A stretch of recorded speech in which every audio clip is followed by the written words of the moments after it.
കേരളത്തിൽ ഹിന്ദുവിന്റെ അവകാശങ്ങൾ ധ്വംസിക്കപ്പെടുന്ന സാഹചര്യത്തിൽ വിവിധ ഹൈന്ദവ സംഘടനകളുടെ നേതൃത്വത്തിൽ 2026 മാർച്ച് 18, 19 തീയതികളിൽ ഹിന്ദു അവകാശ സംരക്ഷണ യാത്ര സംഘടിപ്പിക്കുമെന്ന് ഹിന്ദു അവകാശ സംരക്ഷണ യാത്ര സംഘാടക സമിതി ന്യൂനപക്ഷ ഭൂരിപക്ഷ വീഴ്ത്തിരിവിൽ കൂടി അധികാരികൾ എല്ലാ മേഖലകളിലും ഒരു മതവിഭാഗത്തെ മാത്രം അകറ്റി നിർത്തുന്നു.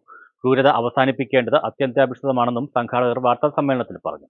വിവിധ ഹൈന്ദവ സംഘടനകളുടെ നേതൃത്വത്തിൽ ഹിന്ദു അവകാശ സംരക്ഷണ യാത്ര 2026 മാർച്ച് 18 തീയതി രാവിലെ 7:30 ഓച്ചിറ പരബ്രഹ്മ ക്ഷേത്രത്തിൽ നിന്ന് ആരംഭിച്ച് 19 തീയതി 12 സെക്രട്ടേറിയറ്റിന് മുമ്പിൽ ഹിന്ദു അവകാശ സംരക്ഷണ യാത്ര സമാപിക്കും.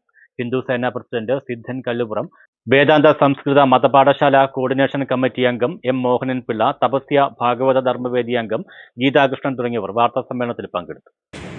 ഹൈന്ദവ സമൂഹം ഒരു അരക്ഷിതാവസ്ഥയിലാണ്.